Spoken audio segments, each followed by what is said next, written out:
Hello, and welcome to another episode of Be the Love to Awaken Our Souls. Thank you again so much for tuning in this week. I'm Stacy Musial. And I am Brenda Carey with our special guest, Reverend Wendy Silvers. We are your co-hosts and souls on the journey, and we are on a mission to raise the consciousness of humans and the planet, and we need your help. Please spread the word to your family and friends and join us every week. Consider becoming a Patreon supporter or a sponsor to help with the operating costs like editing and the many hours we spend creating these shows with quality guests and content. And if you have resonated with our mission, support us in a way that raises your vibration to love.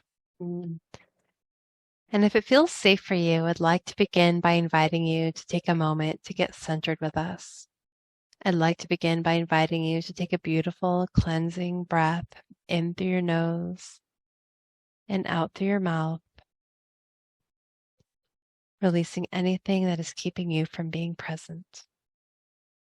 And take another breath in through your nose, breathing in calm, peaceful, loving energy. And breathing out anything else you're ready to release in this now moment.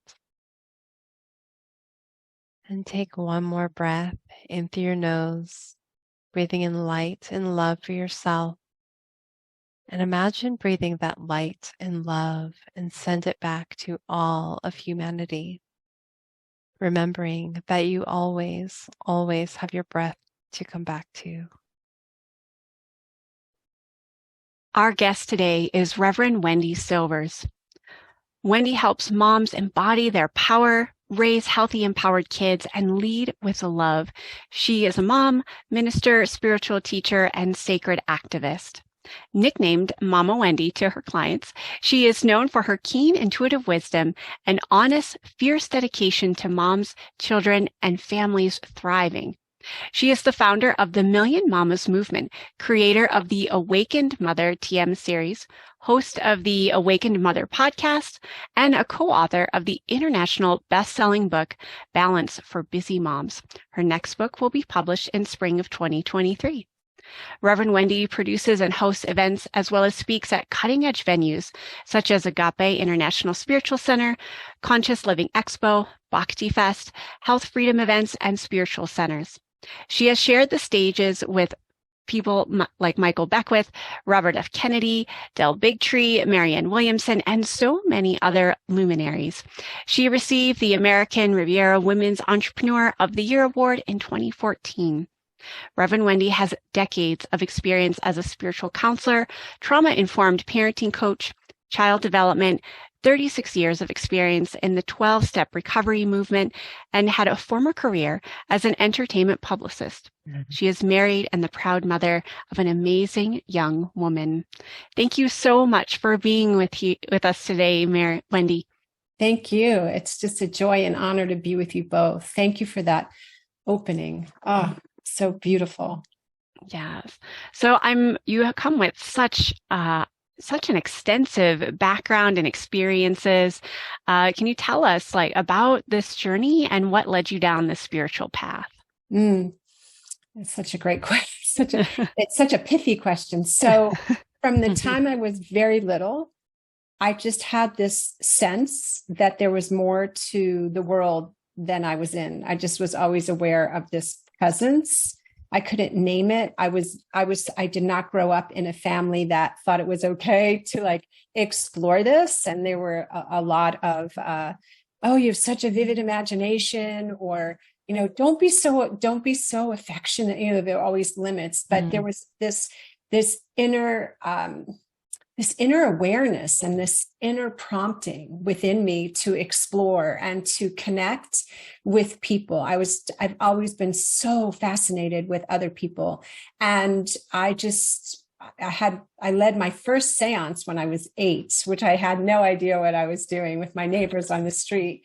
And I just subsequently stayed on this spiritual path that led me, even though I did, segue into the entertainment industry, as a publicist and a PR executive. What was so fascinating to me is even while I was in that environment, I would have people say to me, oh my God, you like, oh, you should be a manager. Oh, you should be a producer. Oh my gosh, you're just, you have such heart. And I'd be like, okay, so what do I do with that? And so I just stayed in that environment. And then there was this, Ian Van Zant wrote this book, One Day My Soul Opened Up. I think that I might be butchering the title, but I remember being in that industry and loving it so much because once again, it was about activating and amplifying people's potential. But my soul was just like, something else is calling me forward. So I fast forward, met my now husband. We moved back to LA.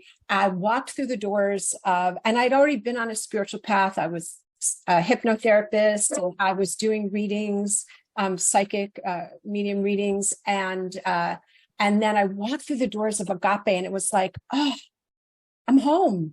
And I became a licensed spiritual therapist and subsequently a minister. But it really is this desire to know the presence so deep in my heart and to be a source for a transformed world that it's just from the time, I mean, literally from the time I was little, loving babies and kids and, life.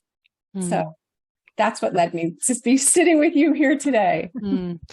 Thank you so much for sharing that. What a beautiful journey that you've had, and to recognize, and just to feel that energy of being home. And sounds like your soul really felt that call, and it's led you to on your continuation of your path. And I'm really curious about what has led you to the work that you do. It sounds like you do a lot of work with families and children and mothers, and it's such really where life comes from, right? It was the family and how much grows from that. And so it sounds like such beautiful work that you do. And I'm wondering if you can share a little bit more about what has led you to that calling.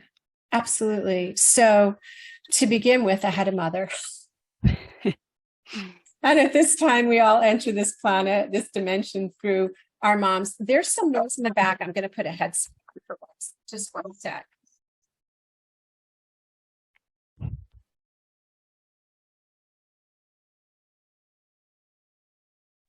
Okay. So you can hear me, right? Yep. Okay.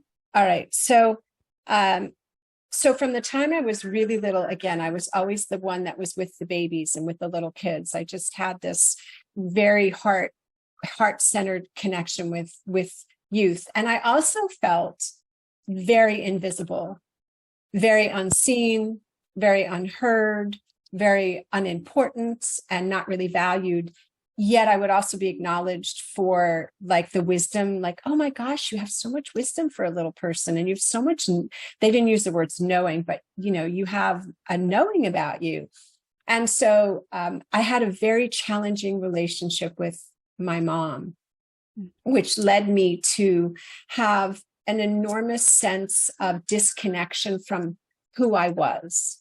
So as I grew up and I literally started babysitting when I was 12, and it was just this natural evolution. And I always wanted to be a mom. Like that was something that I felt that if I didn't have a child or I wasn't a mother in this lifetime, I would have felt on some level unfulfilled.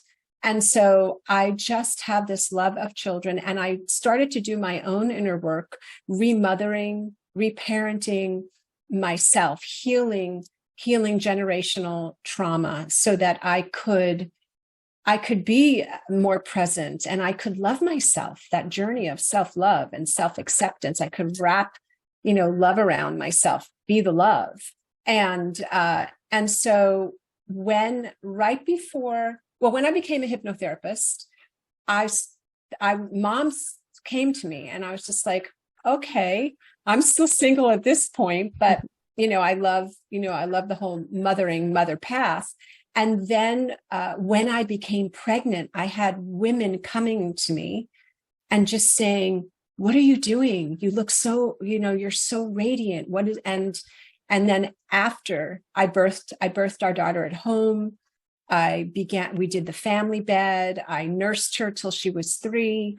I didn't feed her solid foods or sugars. And, and it was just, people kept asking me, like, what are you doing? And, oh my gosh, you seem so natural. And I was like, wow, I can really serve this community. I could really help other women heal their mother wound and also be the mom and the woman that they would like to be. It was so organic. It was not any sitting down and having a business plan. Like, how that's encouraged when you're going to be a solopreneur or a business. Okay, sit down and what's your goals? 3 months, 6 months. It was like, wow. Maybe this is what I'm meant to do. So it's really unsexy. Like, it's not, it's not like a sexy, I'm going to, in terms of that image thing, right? But it's just something I feel so called. Our children are now. It's not that they're the future, but what we imprint them with now is made manifest in the future. Even the environment that of the mother while pregnant influences the child. The influence of a mother is so profound. And yes, dads are important too. I'm not sliding it at dads, but it's something very integral. So does that Yeah, I love your passion and how you look at your work. It's a calling, yeah. and a spiritual path. And I think motherhood. I mean, I'm the mom of 2 daughters. They are by far my greatest teachers. Yes. I've learned so much. I learned things I didn't even know I needed to learn. That's how I look at. Yeah, motherhood is a spiritual path. I would love for you to talk more about how we can see motherhood not just as a list of to-dos. And, maybe some of the mom guilt that's really, I kind of going through, I feel like a generation of mothers not doing enough, but how motherhood really is a spiritual path. Could you speak to that? Yes. Thank you. Well, for me, everything is spiritual. There's not an exception, whatever.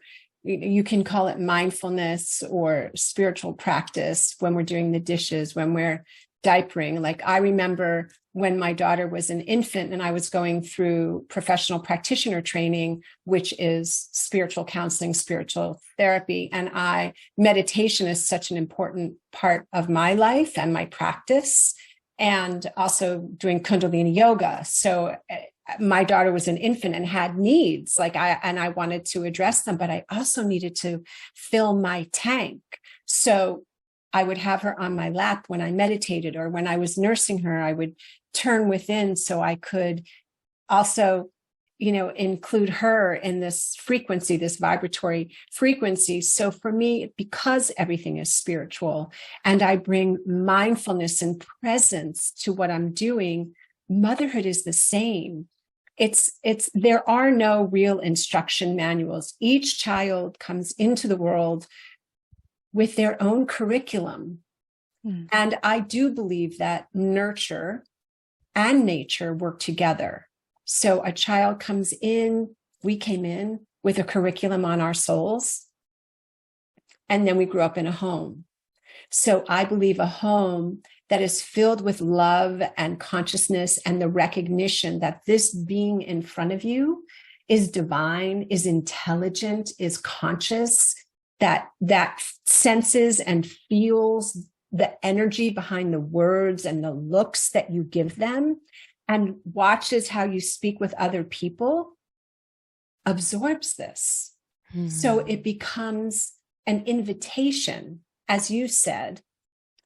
Children, I believe parents are mentors. Our children are our spiritual teachers because they will activate and amplify, right? They'll activate the places within us that are wanting to be where we want to be, but they'll also amplify the places within us where unmet needs arise. And my experience is that wherever a parent is triggered by a child's behavior, it is usually a reflection of their unmet needs. Mm-hmm.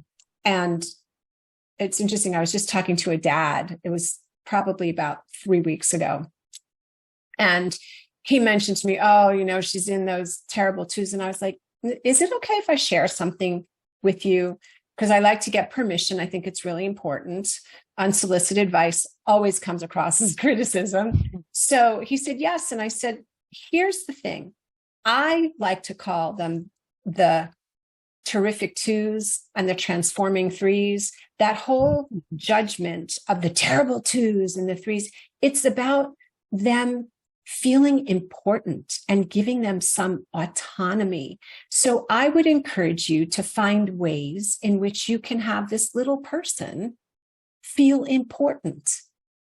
And I believe that the power struggles will dissolve. And he found it so helpful. Nobody had ever said that to him. He's like, I can't wait to tell my wife this. But, you know, these labels.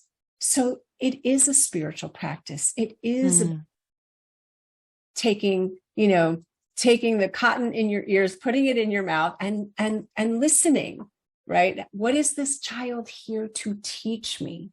And especially in those moments when the brain gets dysregulated, when the lid gets flipped and, you know, a little person or even a tween or a teen is like really highly activated.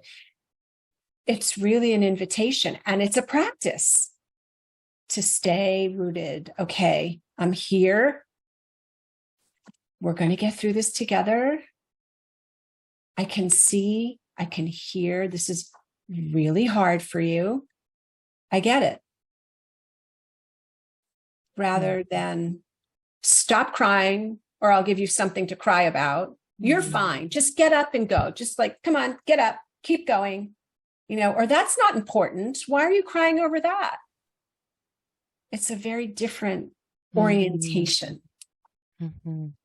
That's beautiful. Absolutely. Because I think it's really about the messaging we give our kids, right? Like if you want me to give you something to cry about versus, you know, what's going on, you know, tell me more about that, you know, really being present with your child, you know. And so I'm wondering just for that parent, you know, who does have trauma, who does get triggered and dysregulated, right? Because that can be really tough to balance the brain and come into this logical place of, okay, now I need to stay present for, you know, my child when I'm, you know, maybe there's this dysregulation going on. And so what are some tools that you would maybe suggest for that parent that's wanting to be intentional and conscious and also struggling with their own set of traumas? Yeah. Well, first and foremost, what I would encourage is the parent to allow themselves to receive support, to go to a trauma-informed counselor or do some form of counseling where they can address and mend the trauma, because what you don't heal, you are destined to repeat. What you don't address, that's one thing. And then in the moment, what I used to say to my daughter is I would say, oh, mommy is having so many feelings and I have like this much space right now. I really want to support you. I need to breathe. So I would literally pause and she would see me. I would pause. I would sometimes close my eyes, take slow breath in, hold it, draw in a little more air, hold it, and very slowly exhale, which allows the nervous system to settle, the brain to settle. Another tool that is helpful is you do the philosopher. I call it the philosopher. And you go like this, like if you're in public and you're just about to lose your shiitake, like you're just so like, oh my God, Okay. So it's the philosopher. You can put the elbow on the palm under your elbow, and you just go like this, and you very slowly. And just for our listeners who are listening only, I'm just going to say, you're putting your finger like underneath your nose, like you're thinking deeply. Is that like you're pondering something? Yes. Okay. Your index finger under your nose, and you make a little fist, and you put your thumb perhaps under your chin. You don't have to. You let your elbow rest in the opposite arm, like you roll a fist up, like you do sometimes when people will hold their arms, one arm under the other, and you put your finger on your chin. Well, you just move your finger under your nose. And you slowly exhale, but you just set an intention to feel the breath on your fingers. So that's one. So that's a second tool. Another one is you can pat your shoulder, start at the shoulders and go down your arms all the way to your hands. And I also like this rubbing the hands together, the palms together, because of all the nerve endings. That helps. Narrating it also to your child is really important, to say, I'm having a lot of feelings. I'm just breathing right here, and I'm right here with you. I'm not going anywhere. And it's also, you can put your hand on your heart. So I like to use the left hand on my heart and the right hand right on my belly button, and just feel yourself in your body. Bringing your awareness back into your body, slowly breathing, and then exhaling. So those are a few of the tools that you can use and implement. I love all of those. They're very practical. And that's one thing I also teach my clients as well, is like, be in the body.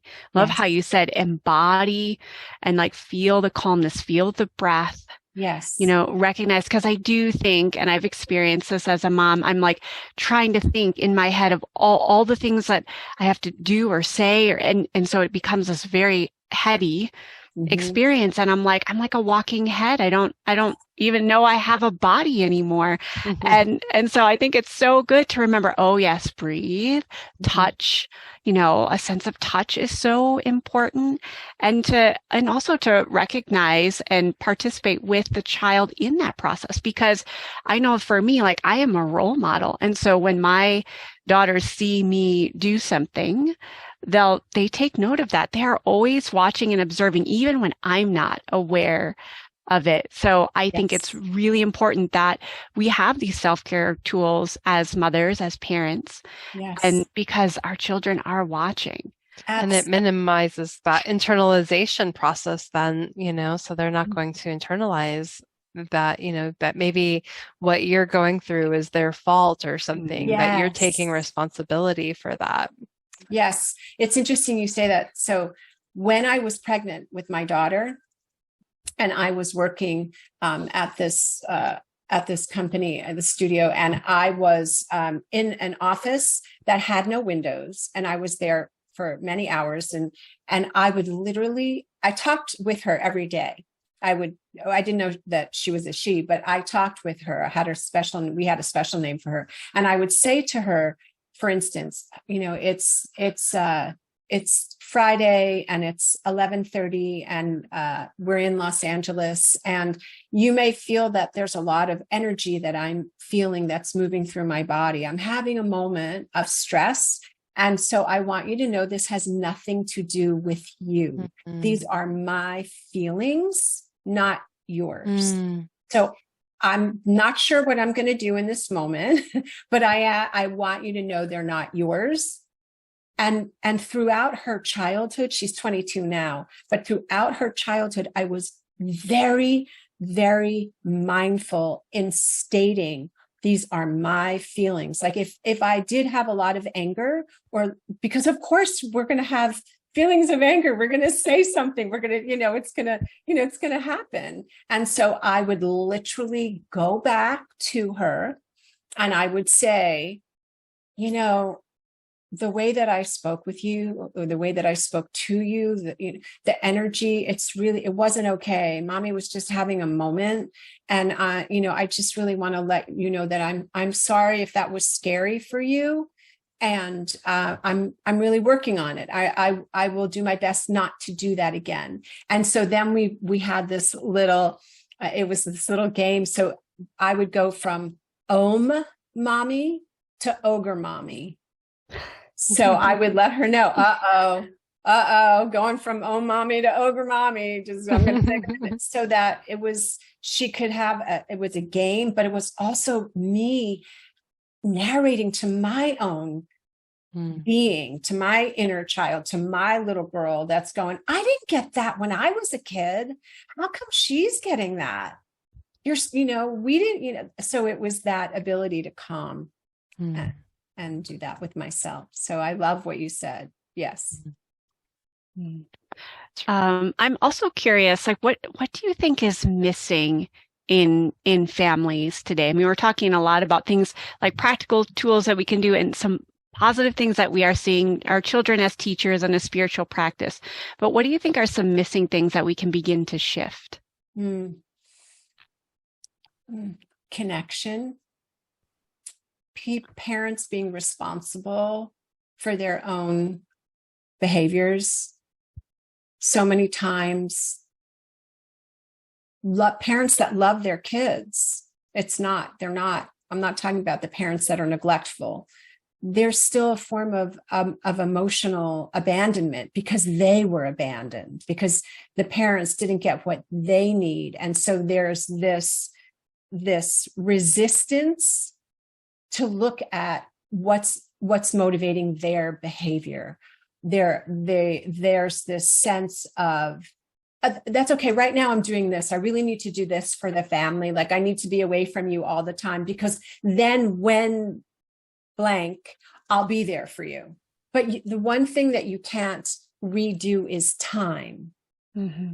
So it is about setting time aside to be fully present with your child, with your family. It is about really going within and saying, God, I have so much sadness or so much grief or so much anger, or I have such a desire to do this, and having a dialogue, really including the family, taking time to go out, putting your phone on silent and being with your family, doing activities together and really being responsible. Like, oh my gosh, when I said that, when I did that, or I wasn't really listening. Can you tell me again? I really want to hear what you have to say.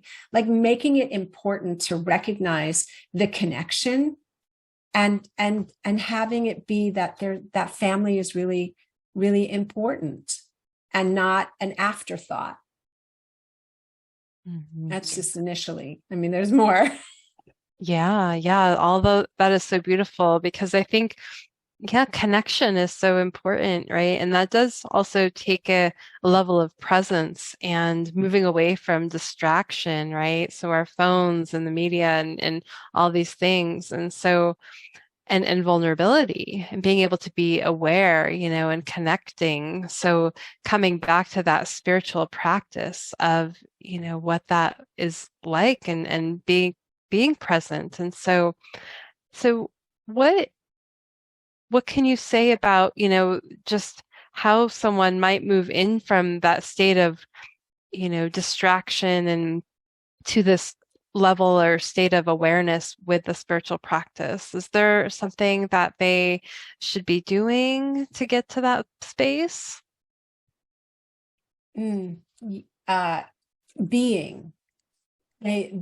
So it's a process. If you're somebody that has, let's say, you're a high-powered executive, right? I'm sure we've all worked with people that are high-powered, high-achieving executive, on the go all the time. Got to get it done. It's urgent. There needs to be a bridge from that high-level intensity and the awareness that you're operating. Because sometimes there's, I don't know if you've experienced this, but I've experienced it where people will acknowledge things, but not change them. Just like I often say, an apology is not an amends. If you truly care about transforming your behavior that may have hurt somebody or impacted somebody, it takes more than just saying, I'm sorry, right? It's about, I'm going to do whatever it takes to be different with you, and then doing it. So it's that bridge. So it could be being in nature. It could be going camping with your family. It could be allowing your kids to engage you in something that they like that you don't, and allowing that to become something of a ritual, because kids, they keep it real. They will call you out if, oh yeah, you're saying that again. Right. And then you're going to get that call and you're going to leave. Right. I got it. Right. And then the parent feels defensive. So it's like, can you live with an undefended heart? Can you acknowledge, oh my gosh, I really keep doing this and I'm so sorry. And I'm going to go for help. Like really model, like, I don't think I'm doing this very well and I want to do it differently. So it could be, so I'm going to take 5 or 10 minutes in the morning and I'm going to do this, or let's go hiking and do it and make that a priority. Let's go camping. Oh, you want to go there? Let's do that. Let's cook together.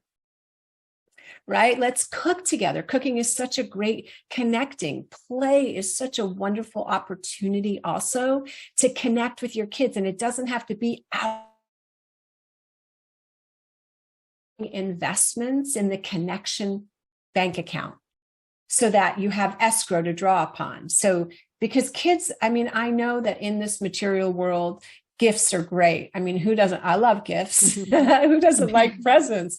But it's presence with a CE that the kids remember. Those memories are built upon being present. So what's the bridge that someone gets to walk across so they can start having different behaviors? Does it have to be a health crisis or a financial crisis or a death?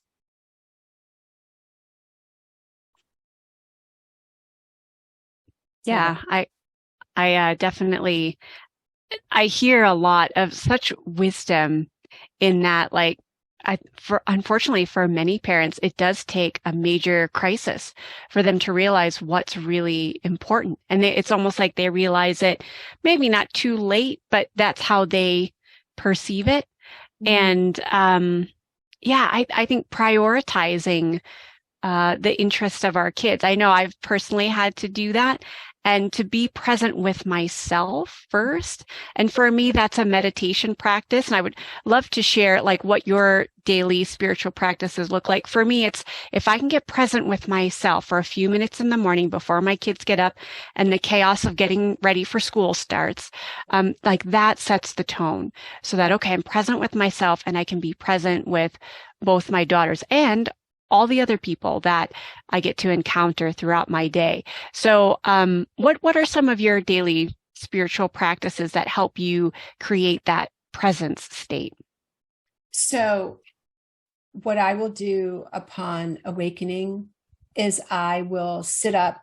I do have a space where I meditate, but I will sit up in bed. I'll put the pillows behind me, outstretch my legs, and I will close my eyes and move my awareness into my heart and give thanks for this new day.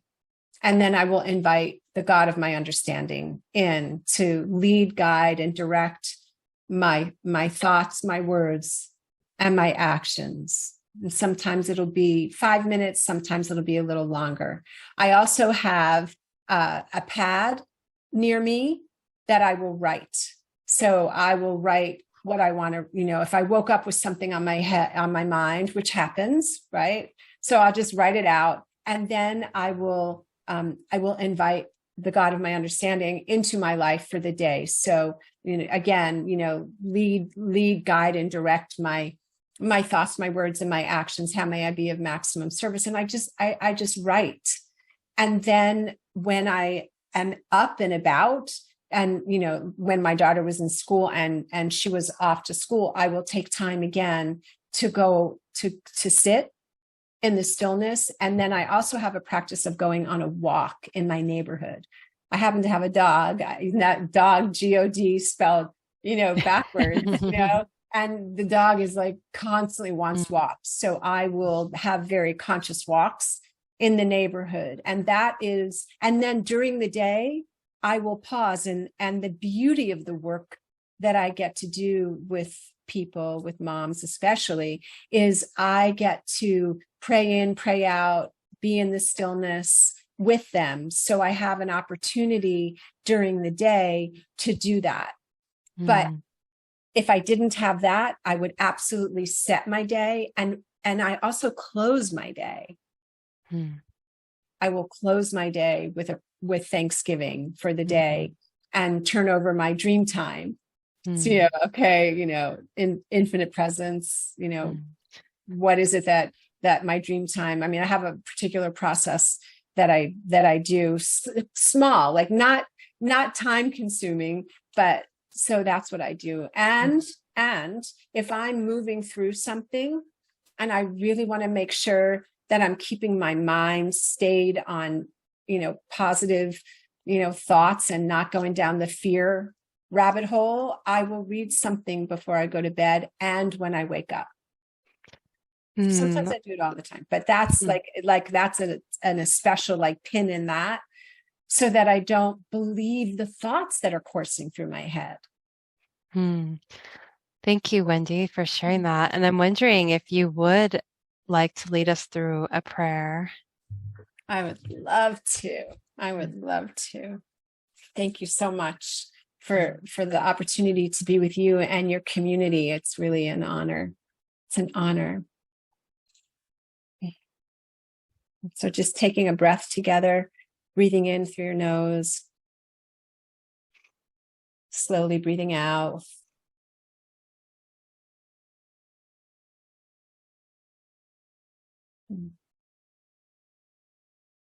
And how very grateful, how very thankful I am for this sacred space.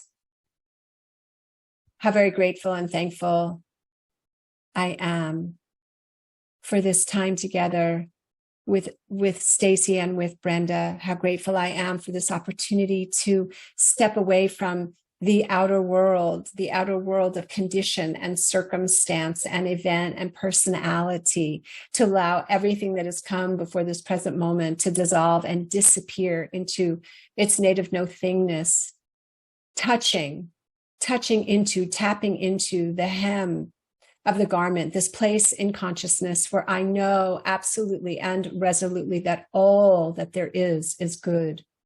All that there is God, infinite presence, love, intelligence, whatever name you call this presence. Love, pressed down and overflowing. This is my source. This is my supply. I am in this presence, and this presence is in me, in every cell, in every organ, action, and function of my body, my mind, and my spirit. I am overflowing with the presence. And as I know this to be the truth of my life, I know this to be the truth for Brenda and Stacy, and for each and every person who is within earshot of this word being spoken, right where they are. God is, good is, peace is, for it is their very life. And it is in and from this unified field of oneness, of unconditional love, that I speak this word, calling forth peace and peace of mind for anyone, anywhere who is feeling the disconnection or disharmony or conflict. I'm calling forth a peace like a river flowing to, through, and around them, enveloping them in this dynamic quality. I'm calling forth health, wholeness, vitality, resplendent health, robust health, a strong immune system. I'm calling forth abundance and prosperity in all forms, and specifically financial. I'm calling forth divine right employment. I'm calling forth harmony in the home, harmony in the heart, harmony in the mind. I'm calling forth healthy, empowered families, kids, parents, aunties, uncles, all the extended family. I'm calling forth the honoring of this mother of us all, Gaia, absolutely knowing that whatever it is that is needed to support her growing as she continues to give to us so freely and abundantly. I'm calling forth a world that works for everyone, justice, compassion, love, peace, joy, grace, all good, all God, all the time. And with deep and abiding gratitude for this and so much more, I simply let this word be, knowing it is done. I know that Be the Love is blessed, this beautiful sacred container of truth and truth teachings, and love is blessed and beautiful. So Be the Love is all around. And I just allow that to be, saying, and so it is. Amen. Amen. So it is. And so it is. Wow. Thank you so much, Wendy. That was beautiful to receive. So please tell us about your Million Mamas movement and just where our listeners can find you and anything else you're currently working on. Oh, absolutely. So very briefly, the Million Mamas movement emerged from a visioning process, which I learned from one of my teachers, Michael Beckwith, my mentor. And so it literally just downloaded. I was at the gym. I got done visioning. I went to the gym. I was on the elliptical. I heard the words Million Mamas March, and I heard Mother's Day and DC, and I just said yes. And so there's a whole story behind that. But the Million Mamas movement emerged from the Million Mamas March as a community of moms that are committed to living a life of joy and freedom and helping their kids. And it's open to women, mothers, and others who really support this journey. So that's how the Million Mamas, that's like a total thumbnail of how the Million Mamas movement came into being. I am on Instagram at Rev Wendy Silvers. I'm on Facebook, Mama Wendy Silvers and Rev Wendy Silvers. You can email me hello at Wendy Silvers, and that's SILVERS.com. And I have a Mother's Day themed event coming up, which is entitled The Awakened Heart of the Mother, Permission to Embody Your Influence and Create a Powerful Legacy. So your listeners, if they want to participate, and Brenda is going to be offering a really wonderful gift with the work that she does. Your listeners can follow on Instagram and Facebook, and they can join us. And I look forward to staying connected with you all and staying connected with your community. Thank you. Thank you so much, Wendy, for being with us today and just sharing this beautiful space to have this beautiful conscious conversation. Thank you so very much. I feel so enlivened and enriched by both of you. Thank you for what you're doing with your work. It's so needed. Thank you. And at Be the Love podcast, we are excited about our upcoming Awaken Your Soul Costa Rica retreat on November 6th through the 12th, 2023. We would absolutely love to have you join us for a beautiful and vibration raising experience. Check out our webpage with details and registration in the show notes. And thank you for listening to Be the Love podcast. If you've enjoyed listening to our show, please share the love by sharing it with your friends and family, giving us a 5-star written review on iTunes and Spotify, or liking us on Facebook. And please consider supporting our mission to awaken our souls with a monthly donation that helps us with the operating costs of this podcast so we can continue to spread the love. To contribute, visit our Patreon website at patreon.com/Be the Love podcast. And stay tuned for more episodes being released on Mondays at 5:55 a.m. Mountain Time.